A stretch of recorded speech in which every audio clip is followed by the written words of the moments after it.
દેવભૂમિ દ્વારકા જિલ્લામાં ગૌચરની જગ્યા પર થયેલા દબાણો દૂર કરવાની માંગ સાથે ગૌભક્તો અને માલધારી સમાજ આવ્યા હતા મેદાને।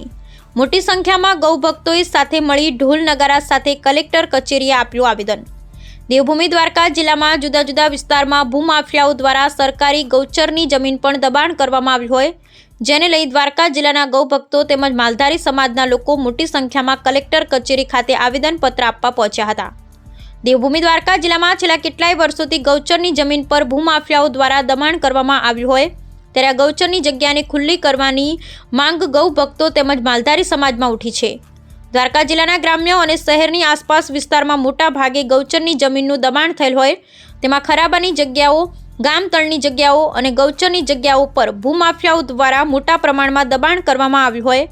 ગૌચરની જમીન પર વધતા દબાણોને કારણે દ્વારકા જિલ્લાના ગૌભક્તો, માલધારી સમાજના લોકો તેમજ કિન્નર સમાજના લોકો પણ આક્રોશ સાથે આજે કલેક્ટર કચેરી ખાતે આવેદનપત્ર આપવા પહોંચ્યા હતા અને ઢોલ નગારા સાથે આવેદનપત્ર આપી તંત્ર પાસે તાત્કાલિક આ ગૌચરની જમીન ખાલી કરાવવા માંગ કરી હતી।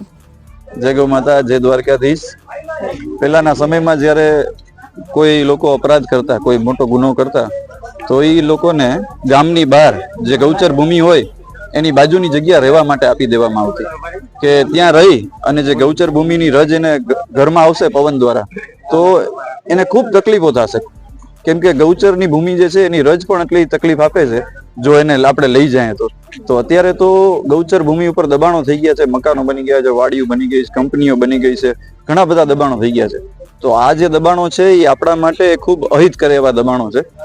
તો સરકારશ્રીને અમે આવેદન આપવા આજે આવ્યા છીએ કલેક્ટર સાહેબને કે દેવભૂમિ દ્વારકાના સમસ્ત ગૌસેવકો, ગૌશાળા સંચાલકો તેમજ માલધારી સમાજ બધા જ આવ્યા છીએ અરજી લઈને કે અત્યારે જે ડેમોલેશન ચાલી રહ્યું છે દ્વારકા, બેટ દ્વારકામાં જે દબાણો દૂર કરવામાં આવી રહ્યા છે એની સાથે સાથે ગૌ માતાની પણ કાળજી લઈ અને ગૌચરના દબાણોને દૂર કરવામાં આવે અને ગૌ માતા માટે ત્યાં રહેવાની સુવિધા બને અથવા તો ચારો વાવવાની સુવિધા બને। જે ગૌસેવકો છે એને કાર્ય સોંપવામાં આવે અને જલ્દીમાં જલ્દી આ કાર્ય કરવામાં આવે। જય ગૌ માતા। જય ગૌ માતા। આજે તમામ આખા દેવભૂમિ દ્વારકા જિલ્લાના માલધારી સમાજ અને તેમજ ગૌપ્રેમી વ્યક્તિઓ તમામ કલેક્ટરશ્રીને આવેદનપત્ર બાંટ્યું। જે દેવભૂમિ દ્વારકા જિલ્લામાં આખા જિલ્લામાં બધા ગામડાની અંદર જ્યારે ગૌચર દબાણ હોય ત્યારે રોડ માથે ગૌ માતા આવતી હોય તો આ ગૌચર ખુલ્લું થાય। અમને કલેક્ટરશ્રી સાહેબે અવસરને આપ્યું છે કે ટૂંક સમયમાં અમે આનું ધ્યાન દોરશું, પણ કદાચ ટૂંક સમયની અંદર આ લોકો ધ્યાન નહીં દોરે તંત્ર તો અમારી ગાંધીજીના માર્ગે હાલવાની પૂરી તૈયારી રહેશે અને ધરણા પણ કરવી પડશે। તો ગૌ માતા માટે અને ગૌચર માટે પૂરી લડત પણ આપશું। અને દેવભૂમિ દ્વારકા જિલ્લાના તમામ આ તો અત્યારે ખાલી એક નાનકડા બધા ગામડામાંથી 5-5 વ્યક્તિ લઈ આવ્યા છે, પણ આવનારા સમયમાં ભવ્યથી ભવ્ય આયોજન રેલીનું પણ કરશું અને ધરણા પણ કરવાની રહેશે તો અમે કરશું।